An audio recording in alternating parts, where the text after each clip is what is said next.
మనము ఇంతవరకు పుస్తకాల్లో రోజు చెప్పేదేంటంటే, మనం హృదయమంతం పుస్తకం అని చెప్తామండి. హృదయమంతం పుస్తకంలో వరుసగా రోజుకి శివంతి రామారావు శ్రీ శివంతి రామారావు గారు సాధకులను ఉద్దేశించి ఆయన యొక్క సాధన ఎలా ఉండాలి? సాధారణంగా సాధకుల్లో వచ్చేటువంటి సందేహాలు ఎలా ఉంటాయి? వాటికి సమాధానాలు చక్కగా చెబుతున్నారు. చాలా చక్కగా చెబుతున్నారు అవి. చాలా విపులంగా ఆయన నేను రోజుకి ఒక పేజీనే చెబుతాను అందులో. ఒక పేజీనే దాదాపు ఒక అరగంట పడుతుంది. విశ్లేషణ చేసి చెప్పాలంటే ఒక అరగంట పడుతుంది. కాబట్టి మీరందరూ ఏం చేస్తారంటే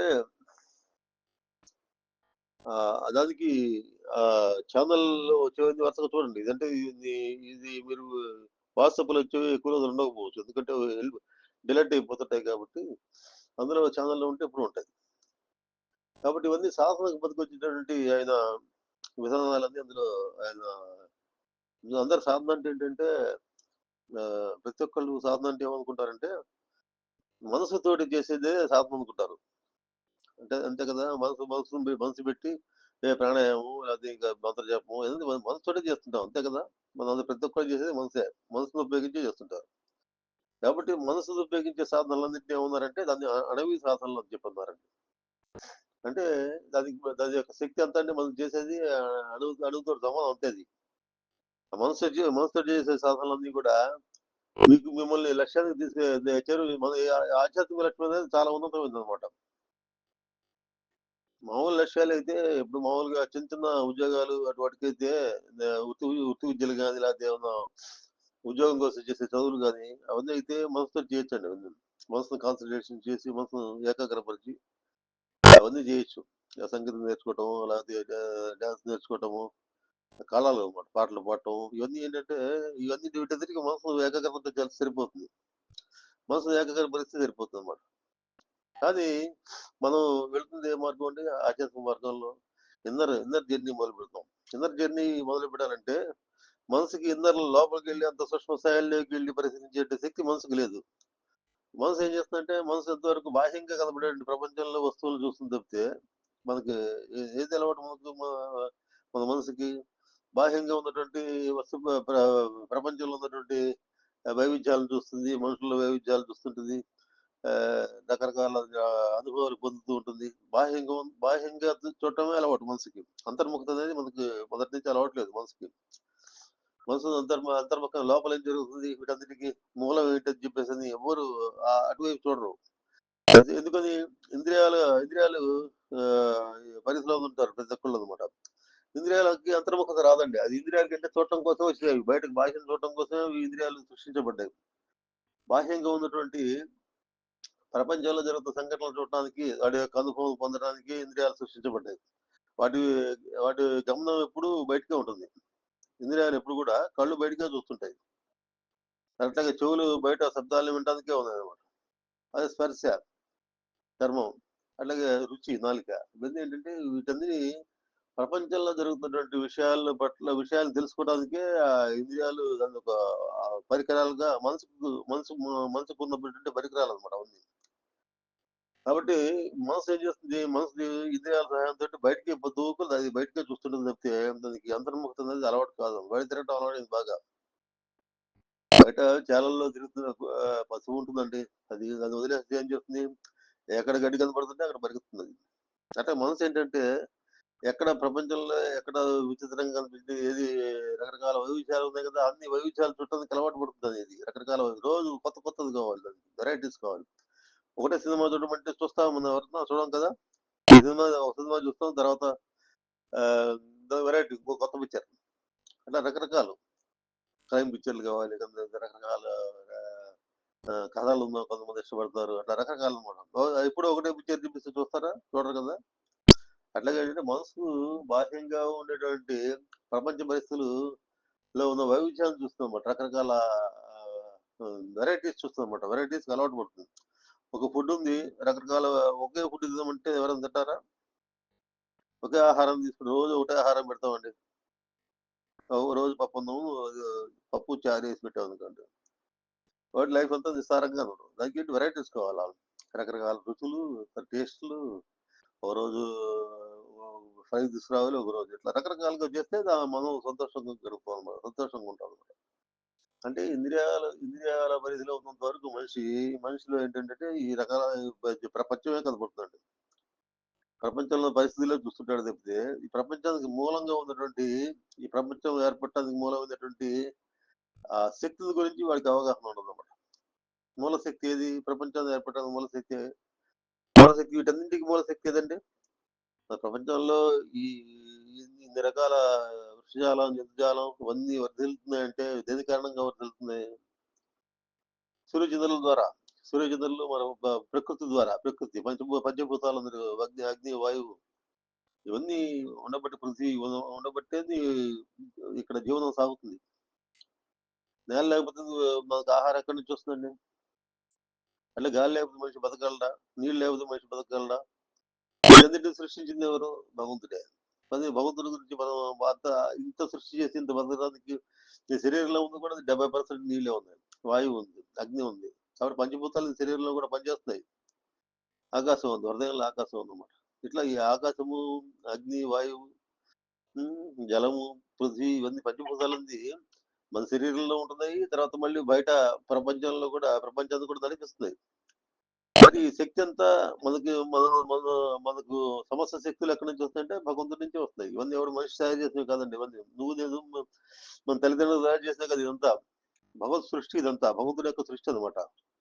ఆ జ్ఞానం కలిగినప్పుడు భగవంతుడే మొత్తం సమస్తం మనలో ఉంది కూడా భగవంతుడే, మనలో ఉండి సమస్త ప్రక్రియలు నడుపుతుంది కూడా భగవంతుడే, బయట ఉండి నడిపిస్తుంది భగవంతుడే అన్నప్పుడు భగవంతుడి మీద ప్రేమ పెరగదా? భగవంతుడి పట్ల మనకు విశ్వాసం పెరగదా? అది చూసినప్పుడు, అది తెలుసుకున్నప్పుడు కలుగుతుంది. అందుకని భగవంతుడు అంటే ఏంటి అనేది తెలుసుకోవాలి. భగవంతుడు ఏం పని చేస్తాడు అనేది తెలుసుకోవాలా. భగవంతుడు అన్నిట్లో ఉండి ఆయన నడిపిస్తున్నాడు, జీవుల్ని ఆయన సృష్టి స్థితి లయాలు చేస్తాడని చెప్పేసి మనం తెలుసుకోవాలి. తెలుసుకున్నప్పుడు మనకు భగవంతుడి పట్ల మనకు విశ్వాసం పెరుగుతుంది, భక్తి పెరుగుతుంది, అన్ని పెరుగుతాయి. మనకి ఉద్యోగం వచ్చినటువంటి ఒక యజమాని ఉంటాడు. ఉద్యోగం ఒక కంపెనీలో మీరు ఉద్యోగం చేస్తుంటారు. కంపెనీ బాస్ ఉంటారు. ఆ బాస్ దగ్గరికి వెళ్ళి మీరు ఎంత మర్యాదగా ఉంటారండి? కాదు, నా నెలకింత జీతం తీసుకునేటువంటి ఆ బాస్ దగ్గరే నువ్వు అంత మర్యాదగా, అంత జాగ్రత్తగా వాడు చెప్పిన పనులను చేస్తుంటావే. మరి భగవంతుడు నేను సృష్టించింది ఆయనే, పెంచుతుంది ఆయనే, లోపల ఉండేది పెరుగుదలకు కారణం ఆయనే. అన్ని సమస్త ప్రక్రియలు ఆయనే చేస్తున్నాడు, లోపల దేహంలో కానీ బయట కానీ. అన్ని తిన్న ఆహారం డైజెస్ట్ కావడం ఇవన్నీ దేనివల్ల జరుగుతున్నాయండి? అన్ని లోపల భగవంతుడి యొక్క శక్తి యొక్క చైతన్యంతో సమస్తం జరుగుతున్నాయి. కాబట్టి దీన్ని మనం మర్చిపోతున్నాం. ఏమంటే ఇది రికార్డింగ్ జరుగుతుంది, కొంచెం అందరు మ్యూట్ లో పెట్టండి అండి ఇది. ఎందుకంటే ఇది మళ్ళీ ఛానల్లో వస్తుంది. ఈ సెల్ మ్యూట్ లో పెట్టండి. మ్యూట్ లో పెట్టలే ఎవరు. మ్యూట్ లో పెట్టకపోతే మళ్ళీ అంతా డిస్టర్బెన్స్ వస్తుంది. సెల్ ని మ్యూట్ లో పెట్టండి. ఎవరు పెట్టలా? ఎవరంటే చెప్తానండి. అన్నపూర్ణ సెల్ మ్యూట్ లో పెట్టు.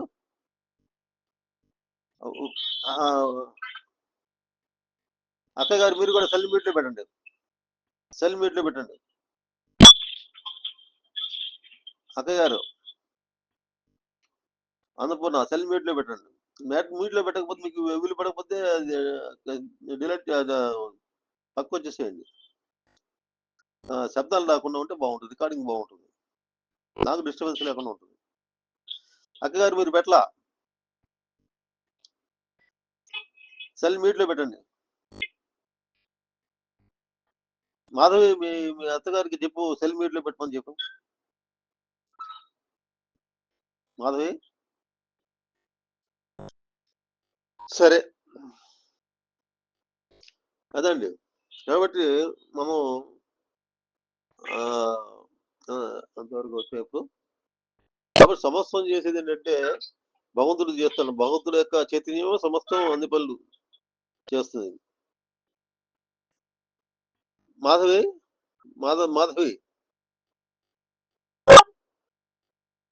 మీరు సెల్ మ్యూట్ లో పెట్టండి. మీరు మీ అత్తగారు పెట్టలా మ్యూట్ లో సెల్.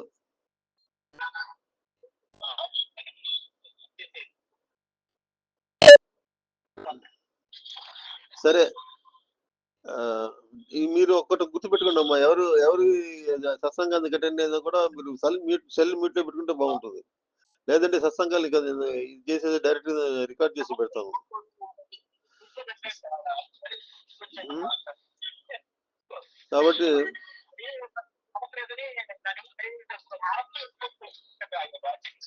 మా ఉమ్, సరే సరే ఇదండి. కాబట్టి మనం ఓకే. మీట్‌లో పెట్టారు.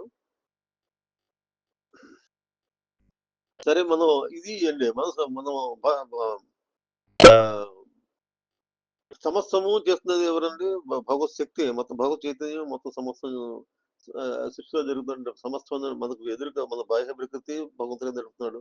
సృష్టి స్థితిలో ఆయనే చేస్తున్నాడు. బాహ్య ప్రకృతిలో పంచభూతాల సహాయంతోటి ప్రకృతి అనేది ప్రకృతిగా మారి ఆ సృష్టి సృష్టించడం గాని, దాన్ని పెంచడం గాని, ఇన్ని వేల లక్షల కోట్ల జీవరాశులు ఉన్నాయండి. ఎవరు పెంచుతారు? వాటికి ఆహారం ఎవరిస్తున్నారండి? వాటికిచ్చే ఆహారం గాని, అవి గాని మొత్తం భగవంతుడు ప్రమేయంతోటే, భగవంతుడి యొక్క దీనితోటే జరుగుతున్నాయండి. అడవుల్లో ఉన్న జంతువులు గాని, లేకపోతే ఎన్ని రకాల జీవులు ఉన్నాయండి. అసలు మనం లెక్క పెట్టడానికి వీల్లేని జీవులు సముద్రంలో గాని, నేల మీద గాని ఇన్ని రకాల జీవులకి ఆహారం ఎవరిస్తున్నారు? వాటిని ఎవరు సృష్టిస్తున్నారు? వాటిని ఎవరు పెంచుతున్నారు? అవన్నీ మళ్ళీ కొత్తగా సృష్టి ఎవరు చేస్తున్నారు? అంటే భగవంతుడు సృష్టి, స్థితి, లయ, తిరోధాన, అనుగ్రహం. అనుగ్రహం అంటే తిరిగి మళ్ళీ పుట్టించడం అనమాట. ఈ కార్యక్రమాలన్నీ భగవంతుడి చేత చేయబడింది. మొత్తం చేస్తున్నాడన్నమాట. అటువంటి భగవంతుడిని మనం జ్ఞాపకం చేసుకుందామా? అటువంటి భగవంతుడి యొక్క శక్తిని మనం ఎప్పుడైనా మనం భగవంతుడు అన్నిట్లో ఉన్నాడని చెప్పేసని ఒక స్పృహ ఎవరికన్నా అది మనం ఎప్పుడన్నా మన రోజుకి ఎన్నిసార్లు జ్ఞాపకం చేసుకున్నాం చెప్పండి. ఉద్యోగం వచ్చినటువంటి బాస్ చెప్పినదే మనం పొద్దుగుకులు మనసులో మెదులుతుంటుంది. మరి ఇన్ని రకాల నీ తిండి దగ్గర నుంచి మొత్తం సమస్తం నీ పోషణ దగ్గర నుంచి భగవంతుడే చేస్తాడు కదా! ఆయన్ని ప్రతి క్షణం ఆయన గుర్తు చేసుకోవాలి కదా! ఎంత కళ్ళకి చూసే శక్తి ఇచ్చాడు, చెవులకు వినే శక్తి ఇచ్చాడు. ఈ శక్తులు లేకపోతే నువ్వు అసలు ప్రపంచంలో ఉండగలవా? అప్పుడు భగవంతుడు మనకి ఎంత మనం సరెండర్ కావాలి. భగవంతుడికి సమర్పణ భావం, శరణాగతి అనేది ఎంత చేయాలి అని అర్థమవుతుంది. భగవంతుడు అంటే ఏంటి? భగవంతుడు చేస్తున్న పనులేంటి? ఇవన్నీ అర్థమవుతాయి. ఆయన యొక్క ఎవరి ఎవరి ఆజ్ఞతోటి గ్రహాలు గాని, సూర్యుడు గాని, చంద్రుడు గాని మరి అది నిరంతరం ఒక దాని చుట్టూ ఒకటి తిరగటం, ప్రపంచంలో ఈ గ్రహ సంచారం ఇవన్నీ ఎట్లా జరుగుతున్నాయండి? ఇవన్నీ మనిషి పరిధిలో మనిషి చేయగల పనులేనా ఇవన్నీ? మనిషికి అంత శక్తి ఉందా? కాబట్టి మన సాధనలు కూడా ఎట్లా అంటే మనసుతోటి చేసేది మీరు గుర్తుపెట్టుకోవాల్సింది ఏంటంటే మనసుతోటి నేను ఏదో చేస్తాను, అది చేస్తాను, ఇది చేస్తాను అని చెప్పేసి ప్రాణాయామం చేస్తాను, లేకపోతే జపం చేస్తాను, లేకపోతే ఏదో రకరకాల సాధన చేస్తాను. అంటే విపස්සనా ధ్యానం అని ఒకటి పెడతాడు, ఇంకోటేమో పిరమిడ్ ధ్యానం ఇంకోటి పెడతాడు. ఇవన్నీ దేనితోటి చేస్తారండి? మనసుతోటే. మనసుని ఒక చోట ఏకాగ్రపరచాలని చేస్తుంటారు అన్నమాట. మనసుని ఏకాగ్రపరిచినంత మాత్రాన మీకు భగవంతుడు లభించడండి. భగవంతుడికి మీ మీద దయ కలగాలి. భగవంతుడి యొక్క దయ కలిగినప్పుడు దయ కలిగినట్టు గుర్తు ఏంటంటే కుండలిని శక్తి యాక్టివేషన్. కుండలిని శక్తి అంటే అందరు చెప్పినట్టుగా రకరకాలుగా 5 నిమిషాల కుండలిని యాక్టివేట్ చేస్తామని చెప్పి అందరూ మీరు చూస్తున్నారు కదా! ఎక్కడ పడితే అక్కడ ఈ కుండలిని అనేది చాలా ఆ పదాన్ని మిస్‌యూజ్ చేసేస్తున్నారు అసలు. కుండలిని యాక్టివేషన్ అదంటే మనకి భగవత్ శక్తి మన శరీరాన్ని ఫార్మేషన్ చేసిన తర్వాత భగవత్ శక్తి మిగిలిన విషయంలో నుంచి వచ్చిన పరమాత్మ యొక్క శక్తి చలనం అది మనకి ఒక శరీరాన్ని ఇచ్చి తర్వాత మిగిలిన ఏంటంటే కొంత శరీరాన్ని సంచాలన కోసం కొంత అడ్డు పెట్టుకొని అది లోపల దేహక్రియల కోసం కొంత శక్తి అడిపోతుంది. రెండోది కొంత మిగిలిన శక్తి అంతా ఎక్కడ పోతుంది ఉంటుంది మూలాధార చక్రంలో ఉంటుంది. మిగిలిన శక్తి అంతా అక్కడ స్టోర్ అయి ఉంటుంది అన్నమాట. కాబట్టి అది ఎప్పుడు కల్పించుకోదు. ఎప్పుడు కల్పించుకుంటుంది? అది మన సాధనలో మంచి పాజిటివ్‌నెస్ బాగా పెరిగి అంటే మనం పాజిటివ్‌గా, నెగెటివ్‌గా మనసును బాగా ఏకాగ్రపరిచి కొన్ని సాధనలు చేసినప్పుడు నిరంతరంగా సాధనలు చేసినప్పుడు ఎప్పుడో ఒకసారి అది అన్‌ఎక్స్‌పెక్టెడ్‌గా మేలుకుంటుందన్నమాట. మేలుకునే అవకాశం ఉంది. కానీ ఇక్కడ సిద్ధ గురువు సిద్ధ గురువు అంటే ఏంటంటే కుండలిని యాక్టివేషన్ జరిగి సిద్ధ స్థితిలో ఉన్నటువంటి గురువు అన్నమాట. వాళ్ళు కుండలిని యాక్టివేషన్ జరిగి ఉండాలి గురువులో. ఆ గురువులో కుండలిని యాక్టివేషన్ జరిగి వాడు ఉన్నత ప్రజ్ఞాస్థితిలోకి వచ్చిన గురువు అయి ఉండాలన్నమాట. అంటే అన్నిటిని నీకు ఉన్నత ప్రజ్ఞాస్థితిలో వచ్చిన గురువు అని ఎట్లా తెలుస్తుందంటే వాళ్ళు అన్నిటిని తెలుసుకునే కెపాసిటీ ఉంటుంది. అన్నిటిని ఏదైనా చేయగల సంకల్పంతోటి ఎదుటి వ్యక్తుల పరిస్థితులు మార్పు చేయగల శక్తి ఆ సిద్ధ గురువుకు ఉంటుందన్నమాట. ఆయన సంకల్పిస్తే ఎదుటి వాళ్ళు కూడా కుండలిని చైతన్యం అనేది కలుగుతుందన్నమాట. ఆ స్థితిలో వస్తాయి. చైతన్య స్థితిలో వస్తాయన్నమాట. కాబట్టి అటువంటి స్థితి ఉన్నటువంటి వాడు సిద్ధ గురువు అన్నమాట. ఎవరు పడితే వాళ్ళు మనం వాడు బాగా బాహ్య వేషధారణను బట్టి మనం వాడిని గురువుగా మనం నిర్ణయించకూడదండి. వాడు లోపల అంతర్గత చైతన్యం అనేది చైతన్య స్థితిలో మంచి స్థితిలో ఉన్నాడా లేదా? వాళ్ళు ఆ సిద్ధ గురువులు ఎట్లా ఉండాలి, ఎట్లా ఉంటాడనే దాన్ని మనకి సిద్ధ మహాయోగంలో చెప్పారు. శిష్యుడు ఎలా ఉండాలని చెప్పాం అందులో. అది చదవండి ఒకసారి. శిష్యుడు లక్షణాలు ఎట్లా ఉంటాయి? గురువు యొక్క లక్షణాలు ఎట్లా ఉంటాయి? గురువు ఎట్లా ఉంటాడంటే చైతన్యం ఎప్పుడైనా చైతన్యం యాక్టివేషన్ అయినటువంటి గురువు ఎలా ఉంటాడంటే వాడు వైరాగ్య స్థితిలో ఉంటాడు. ఏది కోరుకోవటం అంటూ ఉండదు వాడి దగ్గర. ఏది అది కావాలి ఇది కావాలి అడగడం ఉండదు. నాకు అది తీసురా ఇది తీసురా అని చెప్పేసి అడగడండి వాడు. అసలు మీరు మా దగ్గర రండి నిర్దేశాలు ఇస్తామని కూడా చెప్పడం. ఇప్పుడు ఇప్పుడు మాకు ఇప్పుడు చిలకలు ఉంటాయండి. చిలకలకి ఆ పండు పండు చెట్టుకు పండ్లు పండుతాయండి. జామ పండ్లు ఏవో పండుతాయి. ఆ పండు నేను ఇక్కడ ఉందని చెబుతుందా? చిలక దాంతో ఎత్తుకుంటూ వస్తుంది అక్కడ దగ్గరికి. ఎత్తుకుంటే ఆ పండు పండుగానే వాసన స్మెల్ పెట్టేసి వచ్చేస్తుంది అన్నమాట.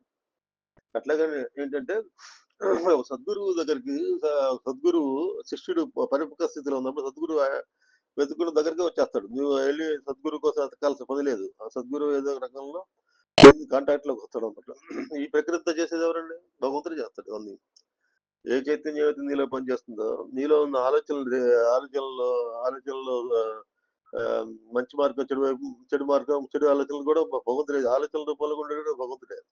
కాబట్టి నీకు పరిపక్వ స్థితి వస్తున్నప్పుడు నీకు గురువు కావాల్సిన పరిస్థితి నీకు గురువు యొక్క గైడెన్స్ కావాల్సిన పరిస్థితి నీకు ఏర్పడ్డప్పుడు ఆ చైతన్య శక్తి ఏదైతే ఉందో అదే మార్గం చూపిస్తుంది.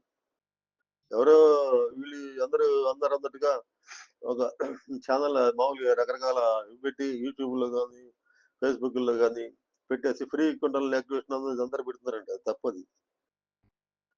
ఫ్రీ కుండలని యాక్టివేషన్ ఎట్లా చేస్తారండి? కుండలని యాక్టివేషన్ అంటే అత్యున్నతమైనటువంటి ఆధ్యాత్మిక విద్య అది. అంటే అది మనసు పరిధిలో అది కాదండి. మనసు పరిధిలో మనసు చేసే సాధనలతో అది యాక్టివేట్ కాదు. ఆ ప్యూరిటీ అనేది గురువులో ఉండాలి, శిష్యుల్లో కూడా ఉండాలి. శిష్యుల్లో పరిపక్వ స్థితి ఉండాలి. అంటే ప్రపంచ విషయాల పట్ల ఆసక్తి తగ్గి ఉండాలి వాళ్ళలో. కొంచెం జిజ్ఞాస ఉండాలి. వైరాగ్య పరిస్థితులు కొంతమంది ఉండాలి వాళ్ళలో. ధర్మ మార్గాలు సంచరిస్తుండాలి. అటువంటి శిష్యుడికే ఈ దీక్షలు పనికొస్తాయండి. ఎందుకంటే కుండల దీక్ష అనేది హృదయం టు హృదయం కనెక్ట్ అయ్యేది. మనసుతోటి కాదు కనెక్ట్ అయ్యేది. ఆడ చాపేసుకుని కూర్చో నేను మంత్రం ఇస్తాను నువ్వు మంత్రం జపం చేస్తా అది మనసు పరిధిలో కదా. మంత్రం జపం మనసు పరిధి కదా. మనసు పరిధిలో చేస్తే మంత్రం జపం వల్ల ఉపయోగం ఉంది. వీడు ఏదో చెప్తాడు నోటికొచ్చింది మంత్రం. వాడు జపం చేయమంటాడు. ఇవన్నీ మనసు పరిధిలో జరిగేవి ఇవన్నీ. ఎన్నాళ్ళు చేస్తే అవి అంతే. దానికి మంత్రం ఇచ్చినా కూడా ఆ గురువు ఎట్లా ఉన్న సిద్ధస్థితి ఉండాలి. ఆ మంత్రసిద్ధి కలిగిన గురువు దగ్గర తీసుకోవాలా. మంత్రసిద్ధి అంటే ఏంటి? అక్కడ కూడా కంట్రోల్ యాక్టివేషనే. మంత్రం చేయంగా కొన్ని లక్షల కోట్లు చేయంగా ఆ మంత్రం అజపాజపంగా వస్తుంది. అంటే అప్రయత్నంగా లోపల నుంచి మంత్రం వస్తుంటుంది. అటువంటి గురువు ఇచ్చిన మంత్రం ఫలిస్తుంది. అప్రయత్నంగా ఎట్లా వస్తుందంటే కుండల చైతన్యం వల్ల వస్తుంది అనమాట. కాబట్టి ఒక మీకు ఆధ్యాత్మిక మార్గంలో మీరు మొదలుకెళ్ళాలంటే మనసు బదిలీ చేసే సాధనలు మీకు అసలు ఉపయోగపడవు. గుర్తుపెట్టుకోండి. మనసును ఉపయోగించి నేను ఏదో చేసేస్తాను. నేను గంట సేపు మెడిటేషన్ లో కూర్చుంటాను. లేకపోతే గంట సేపు ప్రాణాయామం చేస్తాను. ఇంకో గంట సేపు మంత్ర జపం చేస్తాను. ఇంకో గంట సేపు పూజ చేస్తాను. ఈ మనసుతో చేసి ఏవి నీకు పనికిరావు. ఏది పనికొస్తాయి? భగవంతుడు ఏం చూస్తాడు? నీ హృదయం చూస్తాడండి. హృదయంలో మంచి భావాలు ఉన్నాయా లేవో చూస్తాడు అనమాట. నీ హృదయం 10 మందికి ఉపయోగపడేట్టు ఆలోచనలు చేస్తావా లేదు. నీ ఆలోచనలు చీమ చెట్టుకుమందా కూడా భగవంతుడికి తెలుస్తాడు. భగవంతుడు మనకు పెద్దగా అరవక్కర్లా బయటకు వచ్చి కేకలు పెట్టక్కర్లా. అష్టోత్తరాలు చెట్టు పెద్ద పెద్దగా అరవక్కర్లా. లోపల లోపల చిన్న ఆలోచనలు కూడా భగవంతుడు. ఎందుకంటే భగవంతుడు లోపలే ఉన్నాడు. బయట ఎక్కడ లేడు. నీ హృదయం లోపలే ఉన్నాడు. ఎక్కడైతే సమస్త సృష్టిలో భగవంతుడు బయట సమస్త సృష్టిగా వ్యాపించినాడో అదే భగవంతుడు నీ హృదయంలో ఉన్నాడండి. పెద్ద విచారం అంటే మనంతా అల్పస్థితి. మనం మానవుడు అంత అలా విశ్వంతో పోలిస్తే శరీర నిర్మాణం కానీ మనకున్న శక్తి అంత అల్పం.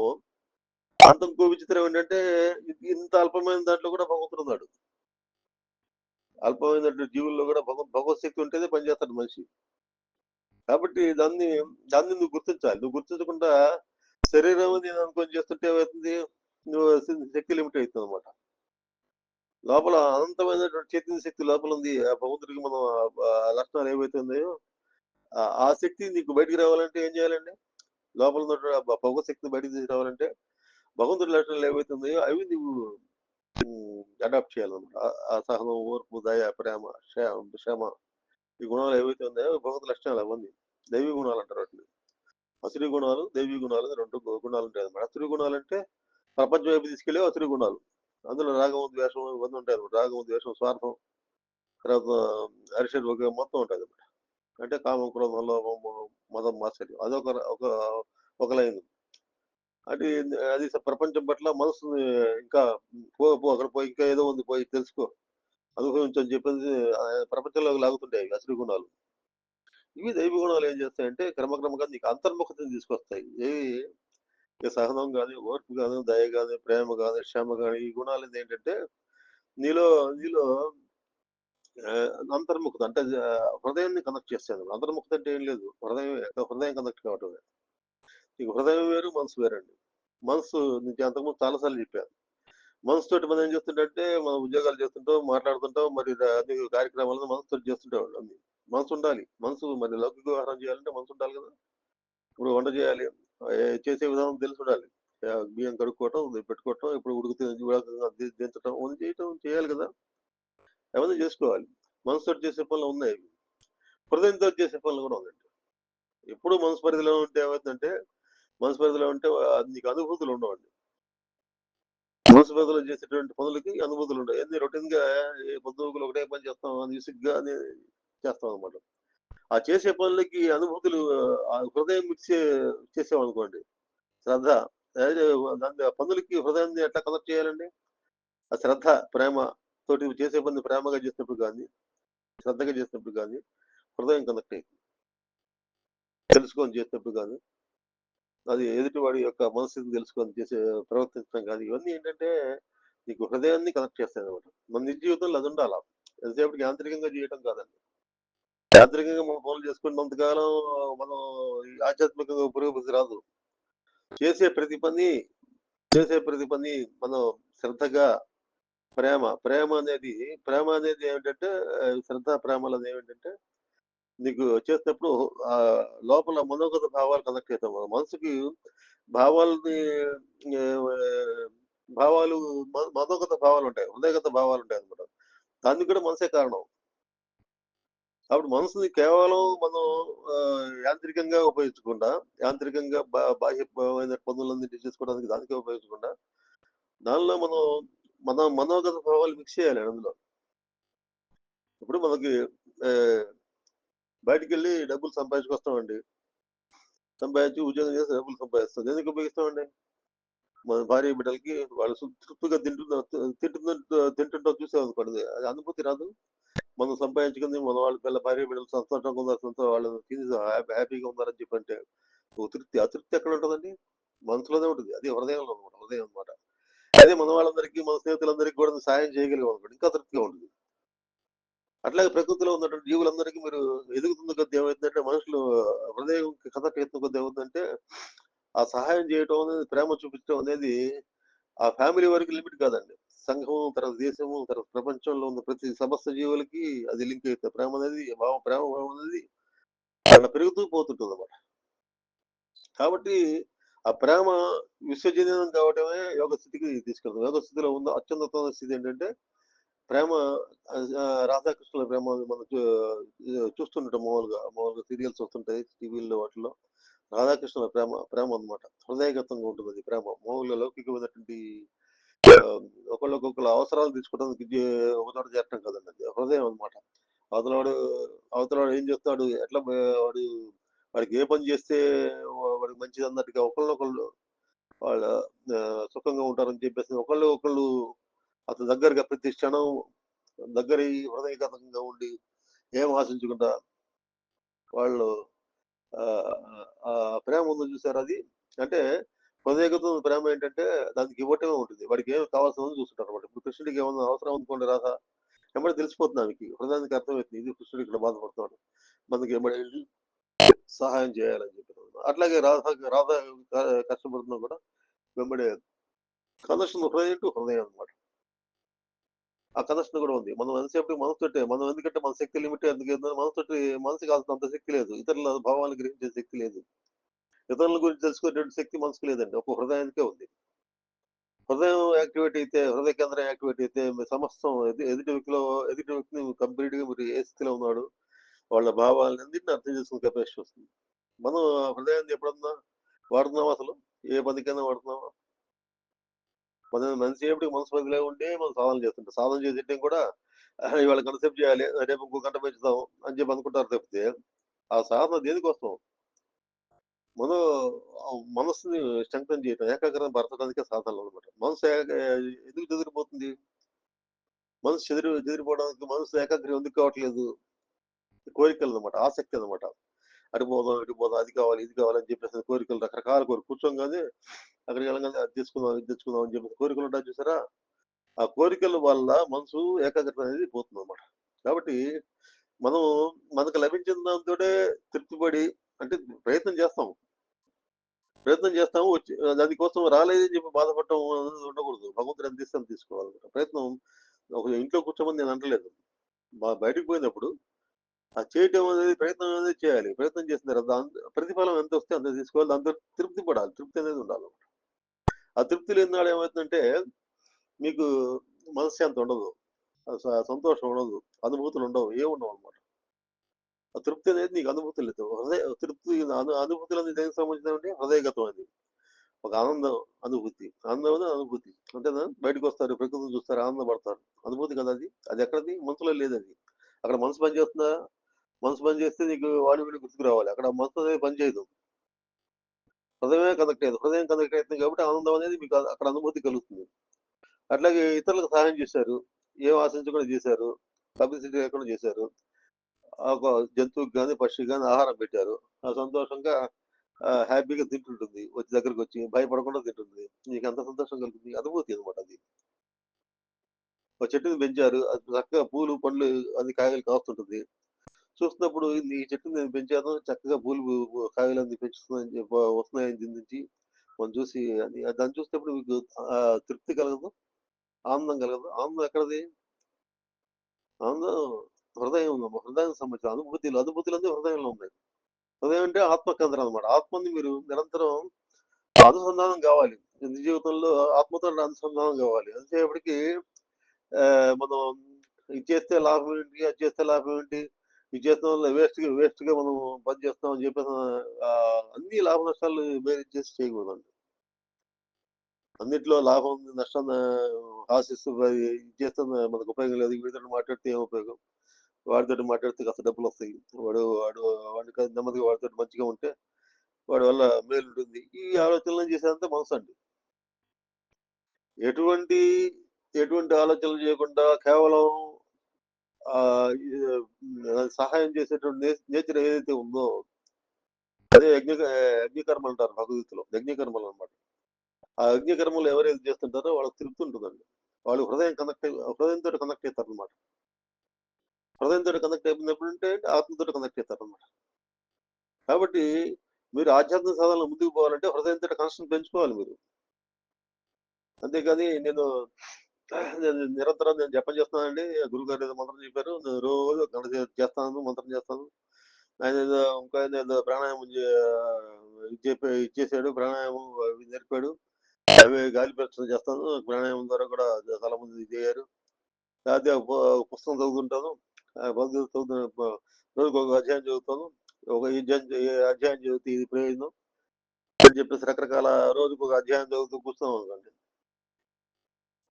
అది అన్ని నీ ప్రతిఫలం ఆశించి చేసే ప్రతి పని కూడా నీకు దానివల్ల నీకు మనశ్శాంతి రాదు. తర్వాత అనుభూతులన్నీ మిస్ అవుతారు మీరు. కాబట్టి అనుభూతి అంటే ఏంటంటే దయ, ప్రేమ, క్షమ, ఇవన్నీ మనోగత భావాలు ఇవన్నీ అనమాట. అవి రావాలి. అవి లేకుండా ఇప్పుడు బజార్‌లో పోతున్నాం మనం. మనకు తెలిసిన వాళ్ళు కనపడ్డారు ఎవరన్నా. వాళ్ళతోటి కాస్త ఒక మనసు విప్పి మాట్లాడటం అది అనుభూతినిస్తుంది. అట్లాగే మనకు ఎదురుగా జరుగుతున్నప్పుడు ఒక చిన్న ఇన్సిడెంట్ జరుగుతుంది. ఒక పాప ఎవరో చనిపోతారు. మనకెందుకులే అని చెప్పి వెళ్ళిపోకుండా ఆ పాపను పట్టుకొని విచారించి ఎక్కడున్నారు తల్లిదండ్రులు అని చెప్పి విచారించి వాళ్ళ దగ్గర చేర్చామనుకోండి, అనుభూతి రాదు. అది ఆనందం అనేది మీరు ఫీల్ గారు, తృప్తి అనేది ఫీల్ గారు.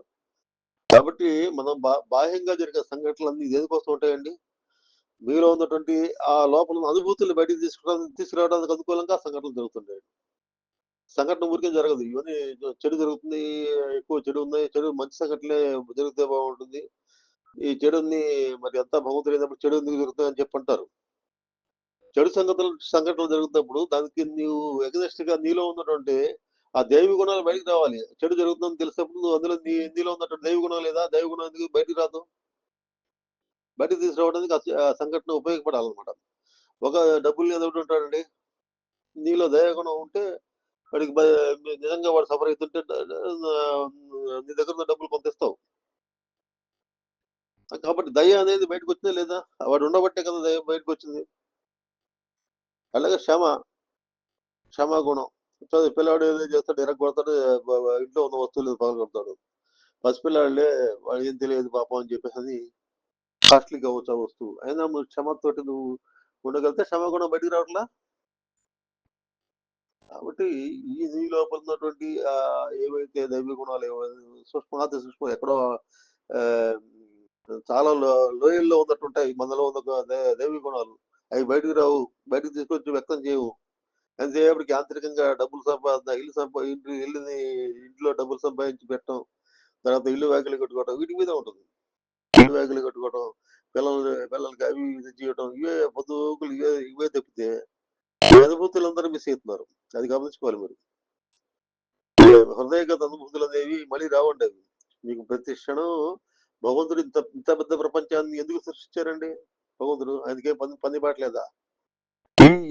ఈ సంఘటనలు, నెగిటివ్ సంఘటనలు ఏవైతే ఉన్నాయో మీలో ఉన్నటువంటి దైవ గుణాలను బయటికి రావాలి. అవి బయటికి తీసుకురావాలి. ఒక అన్యాయం జరుగుతుంది. అన్యాయం జరుగుతున్నప్పుడు మన ఎదిరించే ధైర్యం ఉండాలి. దీనిలో రావాలి. ధైర్యం అనేది భగవంతుడి గుణం అనమాట. అంటే రక్షించడం ధర్మాన్ని రక్షించడం దైవ గుణం. కాబట్టి నాకు భయపడి ఆగామనుకో, నీలో అది ఎట్లా వస్తుంది బయటికి? అధర్మం జరుగుతుంది. అధర్మం నువ్వు కంట్రోల్ చేసే కెపాసిటీ దగ్గర లేదు. నువ్వేం చేయాలి? ఆ ధర్మాన్ని నిజంగా నీలో దైవ గుణాలు బయటకు తీసుకురాగలిగితే నువ్వు ఒక్కడే చేయలేదు, 10 మంది కూడగట్టి లేకపోతే ఎవరికి చెప్పాలి వాళ్ళని చెప్పి అధర్మాన్ని కంట్రోల్ చేసావు అనుకోండి, నీలో ఉన్న దైవ గుణం బయటికి రావట్లా.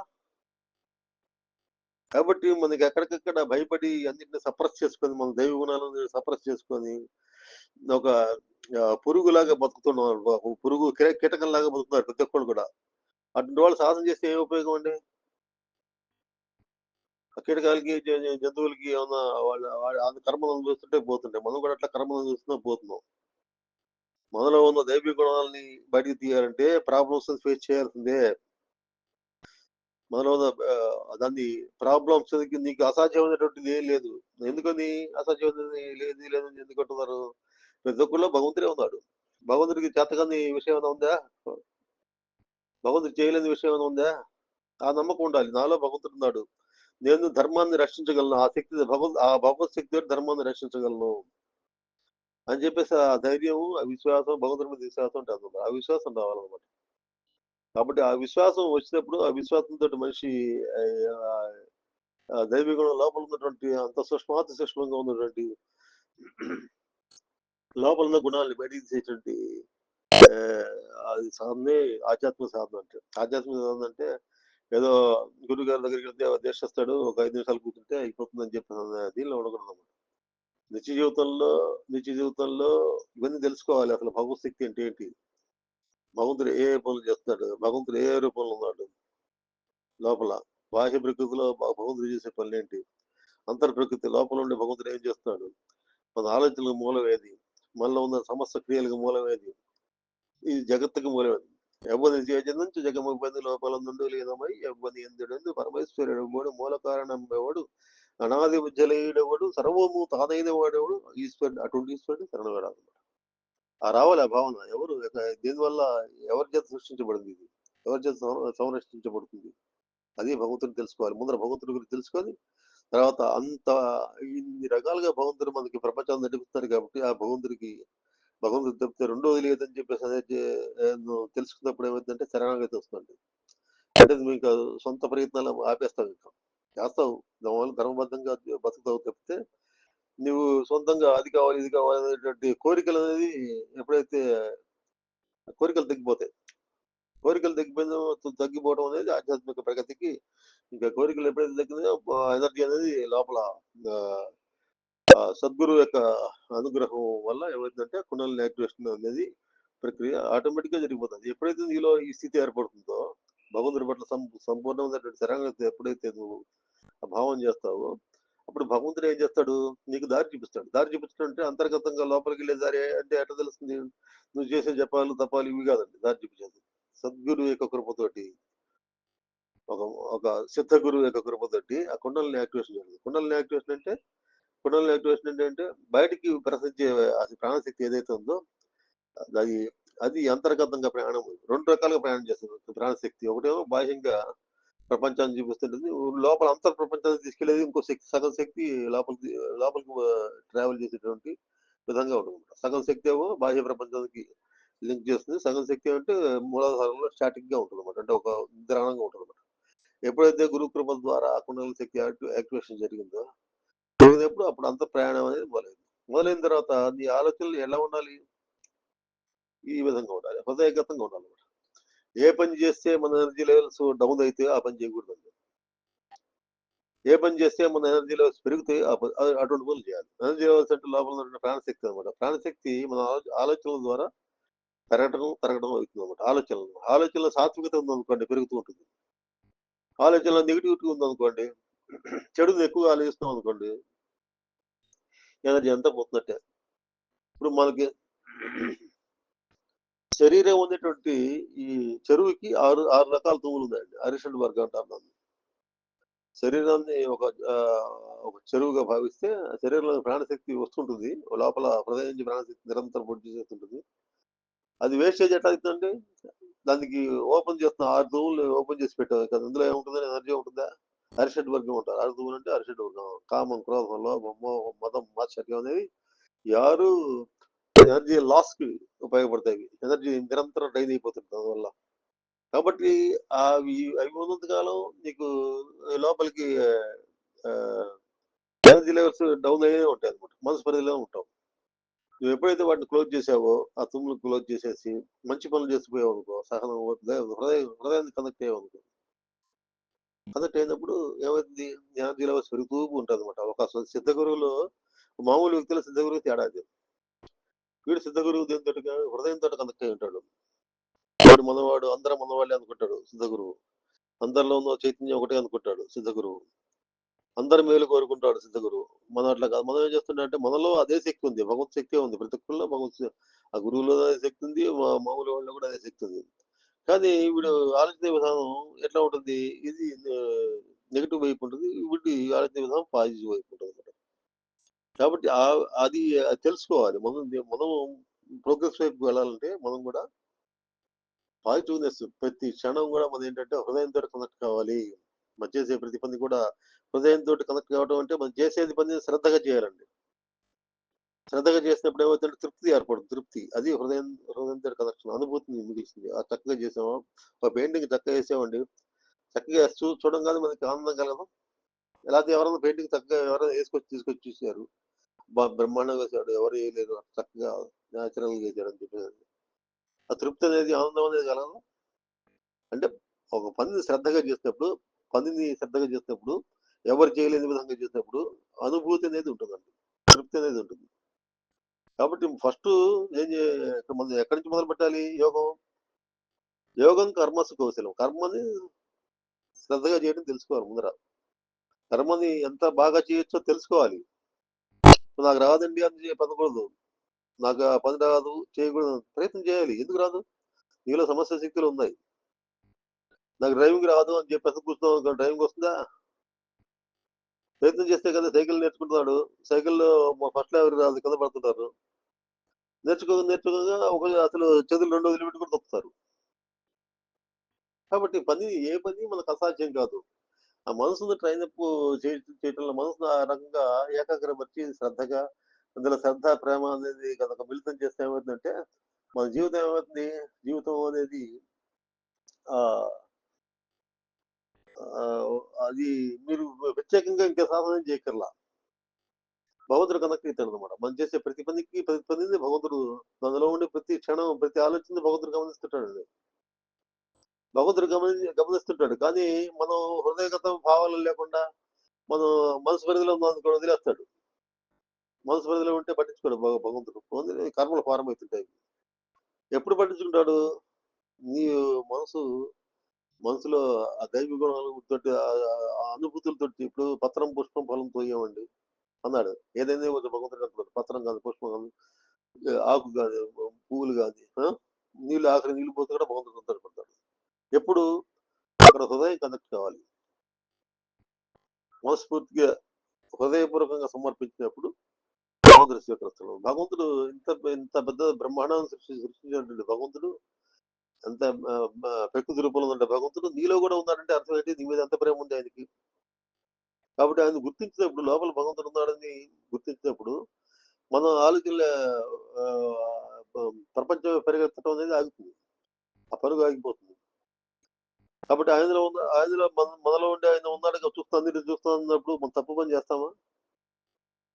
తప్పు పని ఏంటి? ఎవరు చూడలేదని చెప్పేసి తప్పు చేయాలి. లోపల భగవంతుడు మొత్తం చూస్తున్నాడు అని చెప్పేసి నీకు భావం ఉన్నప్పుడు నీ ద్వారా తప్పు మాట అనడం జరుగుతుందా? తప్పు పని చేయడం జరుగుతుందా?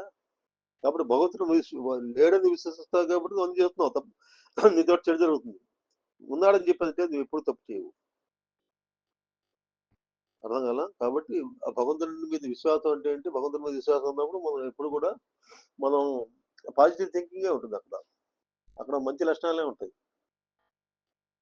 ఆఖరికి మహాభారతంలో కూడా ఒక చిన్న ఇన్సిడెంట్ గురించి చెబుతారనమాట. ఏది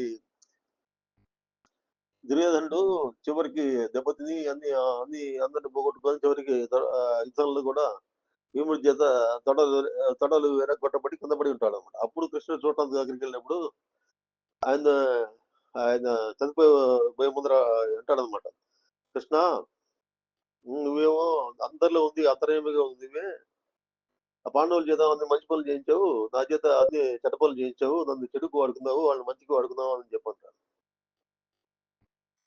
నన్ను నేను ఫలితం అనిపిస్తున్నాను, వాళ్ళు హాయిగా రాజ్యం వెళ్తున్నారు. చివరికి కూడా వాడికి రియలైజేషన్ రాలన్నమాట. చివరిలో చివరి దశలో కూడా దుర్యోధనుడికి రియలైజేషన్ రాల. అది కరెక్టేనా? ఆయన ఎన్న మాటలకి అది కరెక్టా? నిజంగా భగవంతుడు నమ్మితే వాడు తప్పు పని చేయడండి. సరే తప్పుడు మాట మాట్లాడు, ఇతరులకి నేను భగవంతుడు ఉన్నాడని చెప్తే, భగవంతుడు లోపల ఉన్నాడని తెలిస్తే, ఒక మీ బాస్ ఉన్నాడని తెలిసి నువ్వు ఎంత జాగ్రత్తగా ఉద్యోగం చేస్తామండి. అన్నిటికీ అన్నిటికీ ఆధారభూతం ఏంటంటే భగవంతుడు నీలో ఉన్నాడని చెప్పేసి అని, నీలో ఉండి పనులు చేస్తాడని నమ్మితే నువ్వు చెడు పనులు చేస్తావా? చెప్తే పెద్దల్ని ధిక్కరిస్తావా? ఇన్ని రకాలుగా ప్రజల్ని ఇబ్బంది పెడతావా? అందరిలో భగవంతుడు ఉన్నాడని తెలిసినప్పుడు, మరి సకల జీవుల్లో ఉన్నాడు తెలిసినప్పుడు ఎవరినన్నా ఎవరిని చూస్తే ప్రేమతో ఉంటావు, ఎవరి పట్ల ద్వేషం ఉండదు. మరి నీ బతుకుందో ద్వేషమే. అయినప్పుడు ఎవరు తప్పది? భగవంతుడు తప్ప. కాబట్టి భగవంతుడు ఉన్నాడని తెలిసినప్పుడు, మన అందరి హృదయంలో భగవంతుడు ఉన్నాడని తెలిసినప్పుడు మనం ఇప్పుడు తప్పు పని చేయడానికి సాహసించమండి. అది తెలుసుకోవాలి, ముందర విశ్వసించాలి. భగవంతుడే సమస్తం లోపల ఉండి సమస్తం నడిపిస్తున్నాడు, మొత్తం సమస్తాన్ని భగవంతుడి యొక్క ప్రమేయంతో మొత్తం జరుగుతుందని చెప్పేసి అది నమ్మకం అనేది ఏర్పడాలి. నమ్మకం ఏర్పడాలంటే భగవంతుడు తెలుసుకోవాలి. భగవంతుడు ఏం పనులు చేస్తున్నాడు, ఎక్కడెక్కడ ఏం పనులు చేస్తున్నాడు, సమస్తం ఆయన ఎట్లా అయ్యాడు, అంతర్యామిగా ఉండి సమస్తంలో ఆ శక్తి రూపంలో ప్రతి దానిలో అణువు రూపంలో ఉంది ఆయనే. ప్రతి మూలకంలో అణువుల రూపంలో ఉంటాయి అన్ని. అణువులు పరమాణువులు అంటారు శాస్త్రవేత్తలు. మరి ఆ అణువులు పరమాణువులు అనేది ఏంటంటే ఏముందంటే అందులో శక్తే. అణువులు పరమాణువులు అంటే శక్తి, అందులో ఏముండదు ఇంకా. కాబట్టి ఆ శక్తి ఇన్ని రకాలుగా మారింది. అణువులు మూలకాలుగా మారి, అదే లోహాలుగా మారి, సమస్త ప్రపంచంగా మారింది. కాబట్టి అన్నిటికీ మూలమైనటువంటి భగవంతుడు ఉన్నాడని చెప్పి తెలిసినప్పుడు మనం ఇంకా నేను నాదేటువంటి భావం ఉంటుందా?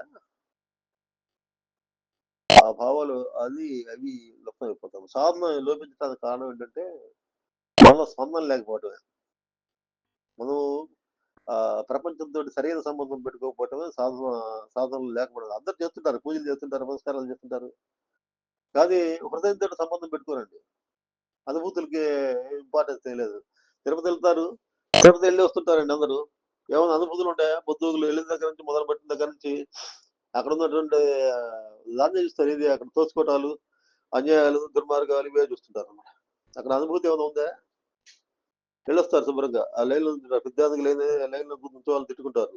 అక్కడ దేవుడిని సరిగ్గా చూడనివ్వలేదని చెప్పి తిట్టుకుంటారు మళ్ళీ. ఆ పూజారి సరిగ్గా జడగోపురం పెట్టుకొని ఇవే ఉంటాయి. అక్కడ ఏమైనా అనుభూతి ఉందా? కాబట్టి అక్కడ హృదయం కనెక్ట్ కావాలి. భగవంతుడితోటి సంబంధం పెట్టుకోవాలంటే భగవంతుడి యొక్క సంబంధం దేనితోటి హృదయంతోటి ఉంటుంది. మనసుతోటి నువ్వేం చేసినా కూడా ఆయన దగ్గర చేరదది. మనసుకు అంత శక్తి లేదు. మనసుతోటి ఒక రూ. 1000 ఇస్తాం. సంపాదించింది ఇస్తామని మొక్కుకున్నాడు అనుకోండి. రూ. 1000 ఆయనకి ఏముందండి ఆయనకి అది ఉపయోగమా? రూ. 1000 కాదు నువ్వు ఇచ్చేటువంటి తలనీలాలు గాని ఆయన ఏం చేసుకుంటాడండి? కాబట్టి అనుభూతి లేదు. అనుభూతి ఎట్లా వస్తుంది? హృదయంతోటి కనెక్ట్ కావాలి. అది మిస్ కాకూడదు. చాలా మంది మిస్ అయ్యేది ఏంటంటే ఈ అనుభూతులు మిస్ అవుతుంటారు. హృదయగత భావాలకి అసలు వాల్యూ ఇవ్వరు. అవతలవాడి గురించి ఆలోచించరు. అవతలవాడు ఏ పరిస్థితిలో ఉన్నాడు వాడికి మన సహాయం అవసరం ఉంటే సహాయం చేయటం. తర్వాత ఆహ్, సృష్టిలో జరిగేది ఏది పట్టించుకోడు. వాడి వరకు బాగుంటే చాలు. హ్యాపీగా మా ఇంటికెళ్ళి ఏసీ యేసుకుంటాడు, పడుకుంటాడు. అవతలోడి గురించి ఇప్పుడు అపార్ట్మెంట్ కల్చర్ చూడండి ఎట్లా ఉందో. అవతలోడు ఎవరో వాడి పేరు కూడా తెలీదు. పక్కన వాళ్ళ గురించి ఏం ఆలోచించడు. వాడి వరకు బాగుంటే చాలన్నమాట. కాబట్టి అన్ని మనీ లింక్డ్ పాలిసీస్ అన్ని పెట్టుకొని నువ్వు ఆధ్యాత్మిక మార్గంలో కాసేపు దేవుడికి ఒక దీపం వెలిగించి గంట కొడితే ఏమైనా మార్పు వస్తుందా? తిరుపతి వెళ్ళొస్తే ఏమైనా మార్పు వస్తుందా? లేకపోతే ఇంకా క్షేత్రానికి వెళ్ళి ఒక 4 రోజులు వెళ్ళొస్తే ఏమైనా మార్పు వస్తుందా? ప్రతి ప్రతి రోజు కూడా సాధన కావాలి. ఆ హృదయం కనెక్ట్ అయ్యేటట్టుగా మనం అనుభూతులు మిస్ కాకూడదు ఎప్పుడు కూడా. పొద్దున్న లేవండి శుభ్రంగా బయటికి రండి ఒకసారి. బయటకొస్తే సూర్యోదయం కనబడుతుంది. ఎర్రటి కాంతులు విర్రవీగుతూ పక్షులు రావడం, కిలకిలా శబ్దాలు ఎప్పుడైనా విన్నారా మీరు? అది అనుభూతి కదా! సాయం సంధ్య ఎప్పుడైనా చూసారా? ఎర్రటి ఆకాశం చూసినప్పుడు మనకి ఎంత ఆనందం కలుగుతుంది. ఇన్ని రకాలైనటువంటి భగవంతుడు ఎన్ని రంగురంగుల ప్రపంచాన్ని సృష్టించాడు. ఒక తోటకెళ్ళారు రకరకాల పుష్పాలుంటాయి. రకరకాల ఎప్పుడైనా గమనించారా? ఆ పుష్పాలని ఆశ్రయిస్తూ తేనెటీగలు గాని, ఇవి గాని, ఇవి గాని తర్వాత సీతాకోక చిలుకలు వస్తుంటాయి. ఎప్పుడైనా చూసారా అవన్నీ లైఫ్‌లో? పొద్దుగూకులు ఒకటే రొటీన్‌గా ఒకటే పని చేస్తుంటే, మనసు పరిధిలో ఉండి చేస్తుంటే మీరు ఆధ్యాత్మికత ఏమవుతుంది మీకు? కాబట్టి అప్పుడప్పుడు వెళ్ళాలి బయటికెళ్ళాలి. బయటికెళ్ళాలి, క్షేత్రదర్శనం చేస్తుండాలి. తర్వాత 10 మందికి ఉపయోగపడే పనులు చేస్తుండాలి. ఇవి అనుభూతులంటే అవి. అంతేగాని నేను నా పని నేను చేసుకుంటానండి. నాకు సంబంధం లేదు. ఎవరిని అడగను నేను. నాకు వేరే వాళ్ళతో సంబంధం లేదు. నేను నిజాయితీగా ఉంటాను. నీకు నిజాయితీ ఎవరికి కావాలండి? నీ నిజాయితీ నీ వరకే పరిమితం అయితే ఎట్లా? 10 మందికి ఉపయోగపడాలది. నిజాయితీ. నీ దగ్గర శాస్త్రం ఉంది. 10 మందికి ఉపయోగించు.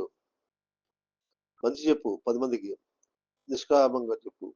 ఏం ఆశించకుండా చెప్పు. అంతేగాని పబ్లిసిటీ వీడేదో దేవుడిలాగా బొమ్మ ఇది ఇంకా చాలా మంది చూస్తున్నారు ఇప్పుడు గురువులందరూ. కాషాయ బట్టలు కట్టుకోవటం దగ్గర కూడా రానివ్వరు వాళ్ళు.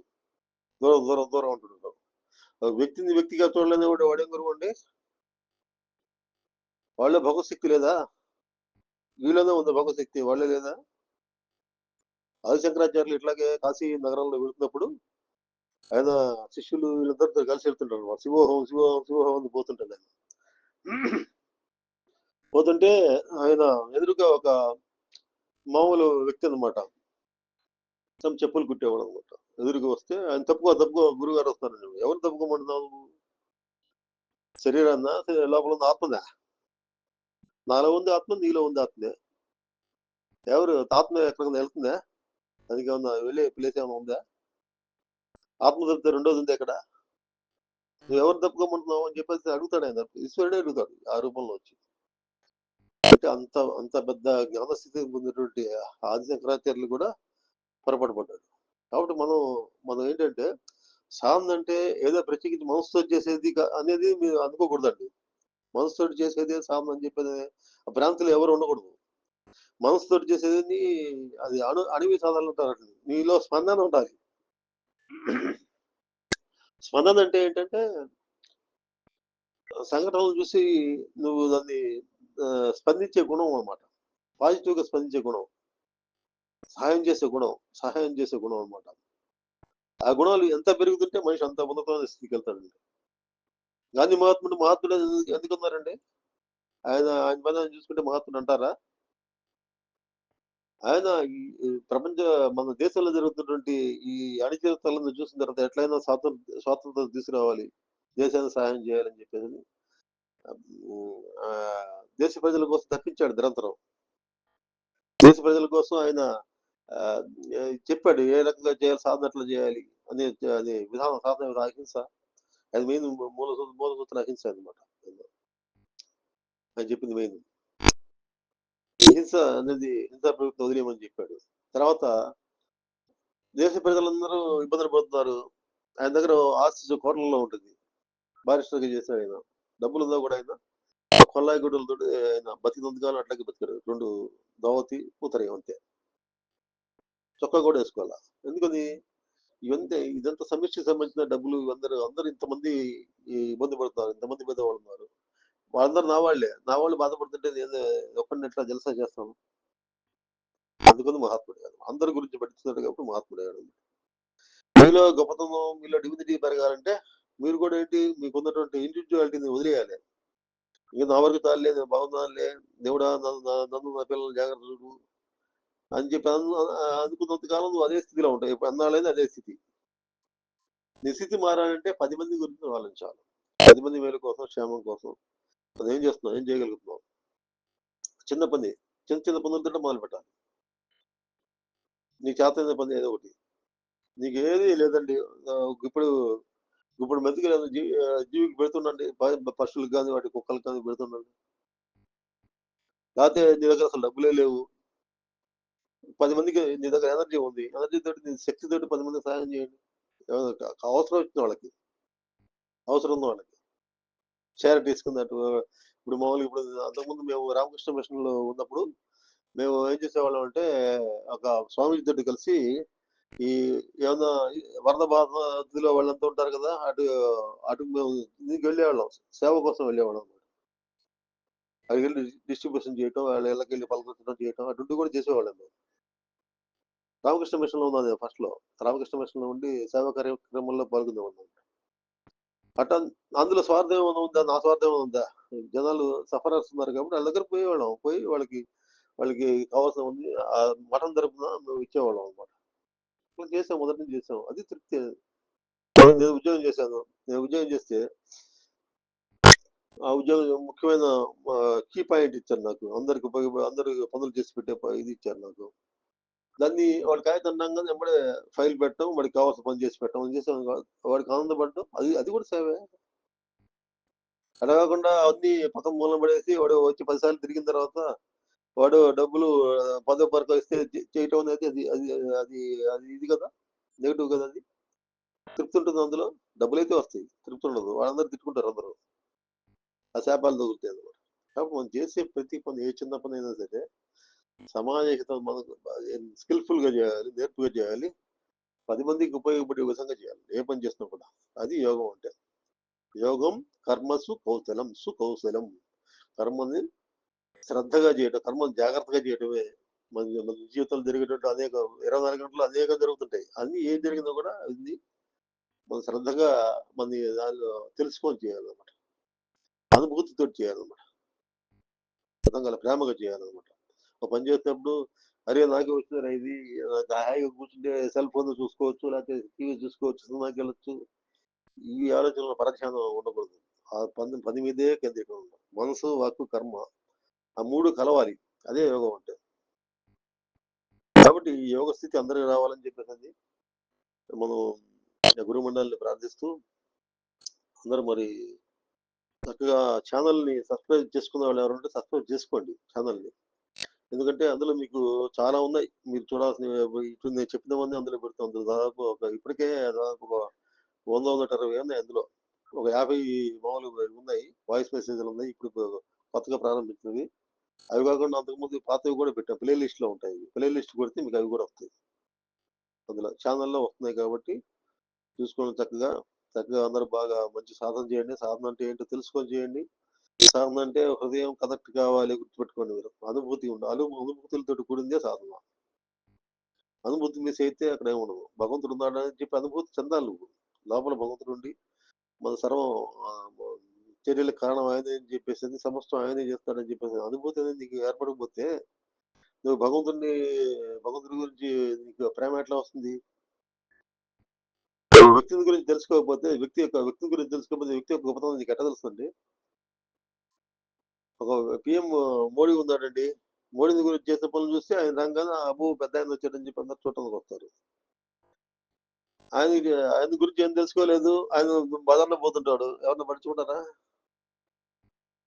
కాబట్టి ఫస్టు నువ్వు భగవంతుడంటే ఏంటో తెలుసుకోవాలి. భగవంతుడి చైతన్యం అంటే ఏంటో తెలుసుకోవాలి. అది నీకు ఎన్ని రకాలుగా సహాయం పడుతుందనేది నీకు తెలుసుకోవాలి. తెలిసినప్పుడు ఆయన మీద భక్తి ఏర్పడుతుందన్నమాట.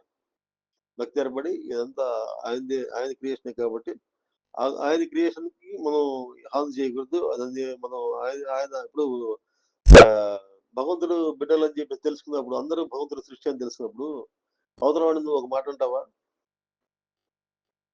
అవతల వాడిని మోసం చేస్తావా? చేయవు కదా! నీకు చేతనైన సహాయం చేస్తావు. కాబట్టి ఆ స్థితి ప్రతి ఒక్కడు అది యోగ స్థితి అంటే అది. కాబట్టి ఆ యోగ స్థితి అందరికి రావాలని చెప్పేసి కోరుకుంటూ, గురుమణుల యొక్క కృప మీ అందరి మీద సాధకులందరి మీద ఉండాలని కోరుకుంటూ, మరి ఈ రోజుకి స్వస్తి అండి. ఎవరైనా మీరు సలహాలేమన్నా అంటే దీని గురించి ఇది రేపు ప్రోగ్రామ్ ఉంది కదా! శ్రీశైలం ప్రోగ్రామ్ ఉంది. దాని గురించి ఎవరైనా మాట్లాడదలుచుకుంటే మీరు